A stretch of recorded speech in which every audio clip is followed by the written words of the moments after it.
नमस्कार। आप देख रहे हैं आपके साथ मेरी बात और मैं प्रिय रंजन भारती। आप सबका बहुत बहुत स्वागत है। लोकसभा चुनाव के पहले चरण में अब 11 दिनों के बाद यानी 19 तारीख को बिहार के जिन 4 संसदीय क्षेत्रों में मतदान कराए जाने हैं उनमें नवादा भी एक बहुत महत्वपूर्ण क्षेत्र है।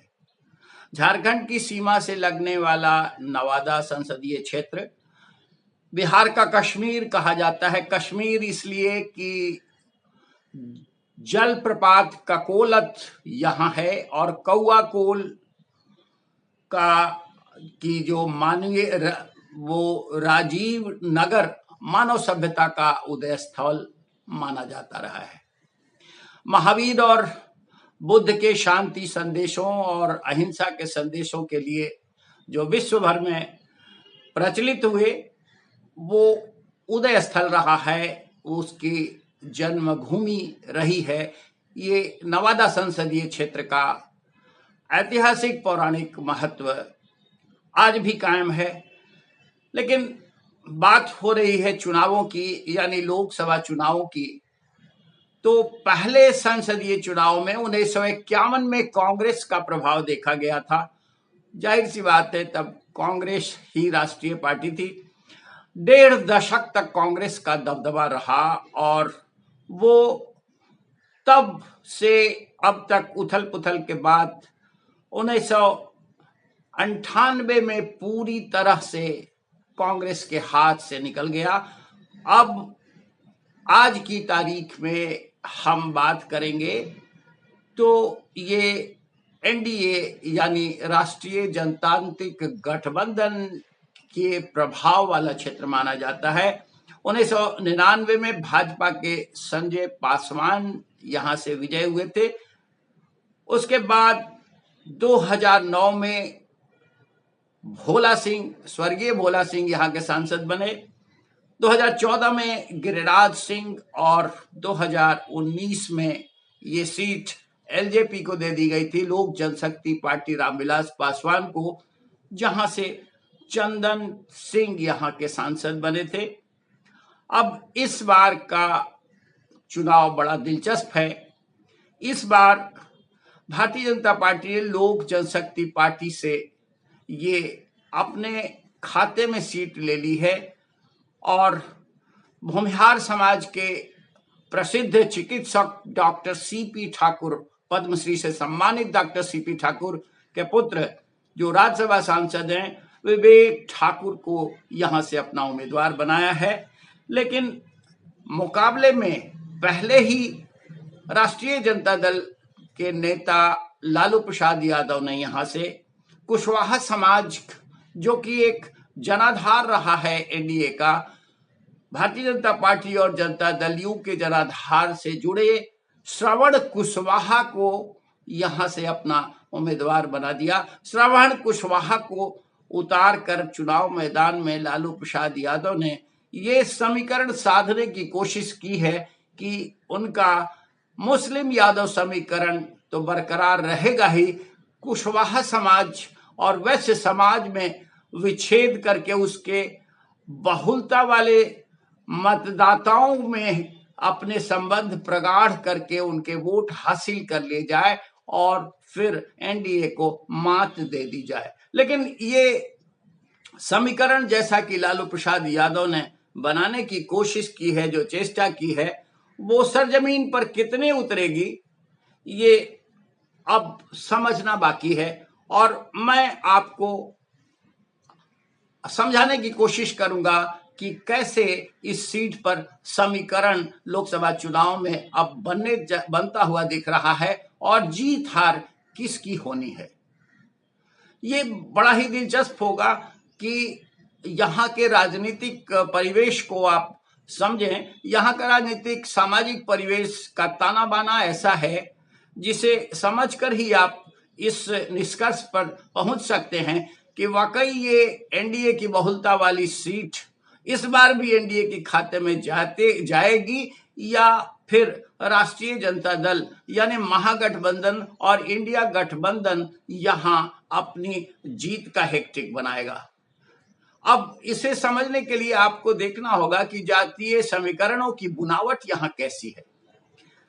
भूमिहार समाज का वर्चस्व है। भूमिहार समाज के साथ साथ वैश्य, कुशवाहा, मुस्लिम और दूसरी छोटी जातियां जो पिछड़ी और अति पिछड़ी दलित जातियां हैं, उन सब का प्रभुत्व है। लेकिन सबसे ज्यादा जो प्रभाव मतदान में दिखा पाते हैं वो भूमिहार समाज के लोग हैं, और उसके साथ साथ कुशवाहा और वैश्य समाज का वोट भी मायने रखता है। संभवतः यही सोचकर लालू प्रसाद यादव ने इस बार यहां से श्रवण कुशवाहा को एनडीए के खिलाफ मैदान में उतारा है। ताल ठोक दी है उन्होंने, लेकिन ताल ठोकने के बाद क्या वाकई कुशवाहा समाज इनकी तरफ आकर्षित होता दिख रहा है? ऐसा समझ में तो आता दिख नहीं रहा है। प्रधानमंत्री नरेंद्र मोदी की कल जो नवादा में सभा हुई, उसमें जिस तरह से जन सैलाब उबड़ा, लोग बाग भागते हुए चले आए अपनी अपेक्षाएं लेकर के। सर्व समाज के लोग थे, सभी जातियों के लोग, और नितांत ग्रामीण इलाकों के किसान भी बड़ी संख्या में वहां रैली में शामिल हुए। उन सब की जुबानी सुनी गई। उन सब ने कहा कि राष्ट्रीय स्तर पे एक ही चेहरा है, और प्रधानमंत्री नरेंद्र मोदी ने देश को, समाज को और घर घर को दिया है, क्यों नहीं हम उन्हें ही प्रधानमंत्री बनाएंगे। यानी प्रधानमंत्री बनाने की ठान ली है लोगों ने। प्रधानमंत्री के पद पर अगर कोई दावेदार दिखता है तो वो नरेंद्र मोदी दिख रहे हैं। सबकी जुबानी इस तरह की सामने आई। और सबसे महत्वपूर्ण तथ्य ये भी है कि भूमिहार समाज का जो वर्चस्व है, बहुलता है, उन लोगों का मुखर होकर मतदान करना इस बार भी सुनिश्चित माना जा रहा है। विवेक ठाकुर उस समाज का प्रतिनिधित्व करते हैं, उनका एक प्रभाव है। और गिरिराज सिंह जैसे नेता जो यहाँ के सांसद रह चुके हैं, उनका भी एक प्रभाव है। भोला सिंह, अब तो वो दिवंगत हो चुके, उनका भी उस समाज में एक बड़ा प्रभाव रहा है। तो ये समाज सुनिश्चित कर चुका है कि वो एनडीए यानी भारतीय जनता पार्टी का ही मतदाता है और मतदाता रहेगा। कुशवाहा समाज में कहीं कोई ऐसी परेशानी नहीं है, न ऐसा सोच विकसित हो रहा है कि वो श्रवण कुशवाहा की तरफ आकर्षित हो और उनके पक्ष में मतदान करने को आ गया है। लेकिन 100% आबादी ऐसा नहीं सोचती है। मतदाताओं में अब 1% कुछ ऐसा प्रतिशत भी हो जाता है जो कि दूसरे लोगों को भी, दूसरे उम्मीदवारों के पक्ष में भी मतदान करने निकल आते हैं।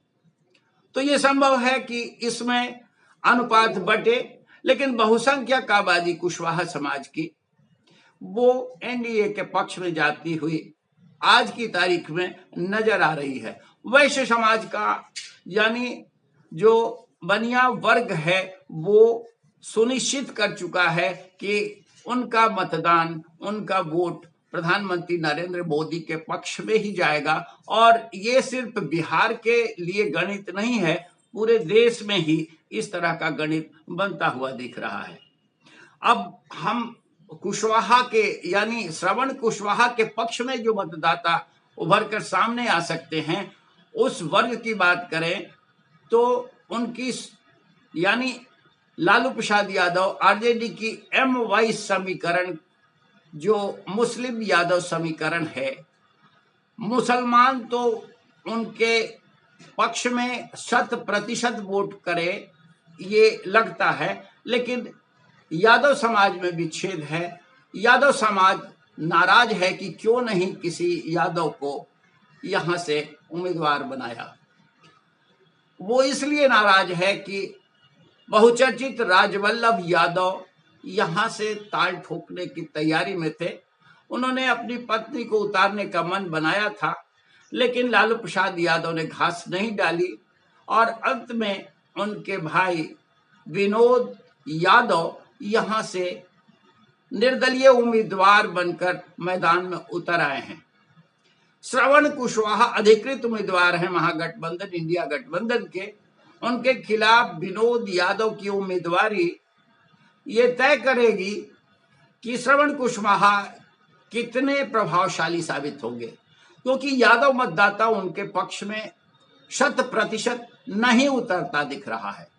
तो विनोद यादव जो खंडित करेंगे, जिसके वोटों में वो खटाई डालने का काम करेंगे, जिसके वोटों को विच्छेद करेंगे, वो श्रवण कुशवाहा महागठबंधन का ही उम्मीदवार होगा। और इस तरह से उनके रास्ते में रोड़ा बनकर विनोद यादव महागठबंधन के उम्मीदवार को हराने के लिए एक निर्णायक भूमिका अदा कर सकते हैं, क्योंकि यादव मतदाता अगर खंडित हो जाते हैं, उनका 100% वोट नहीं मिल पाता है, भले मुसलमान का वोट मिल जाए तो बाकी जातियां निश्चित रूप से एक तरफ गोलबंद हो जाती है। और ये गोलबंदी मायने रखती है, ये गोलबंदी तय करने वाली होगी कि नवादा सीट पर जो इतिहास बना हुआ है 90 के दशक के बाद से, वो कायम रहेगा और परचम फिर भारतीय जनता पार्टी लहराती हुई दिख जाएगी। और ये 19 तारीख के मतदान में सुनिश्चित हो जाएगा। यानी ये जो समीकरण का जाल बुना गया है राष्ट्रीय जनता दल की ओर से, महागठबंधन की ओर से, वो सफल होता नजर नहीं आ रहा है। और भारतीय जनता पार्टी के विवेक ठाकुर यहाँ से इस बार ताल ठोकते हुए संसद के गलियारे तक पहुंचने को आतुर हैं। और ये जब 19 तारीख को मतदान हो जाएगा तो ये वानगी सामने आ जाएगी और ये रहस्य से पर्दा 4 जून को जब लोकसभा चुनाव के परिणाम सामने आएंगे तब उठ जाएगा। यानी फिर से यहाँ एनडीए परचम लहराता हुआ दिख रहा है। आज के अंक में बस इतना ही। हम आपसे निवेदन करेंगे कि हमारे चैनल को सब्सक्राइब करिए और हमारे साथ बने रहिए। इसी तरह से फिर हम संसदीय क्षेत्रों का प्रोफाइल लेकर आपके समक्ष और लोकसभा चुनावों की बात लेकर आपके साथ फिर उपस्थित होंगे। आज के अंक में इतना ही। नमस्कार।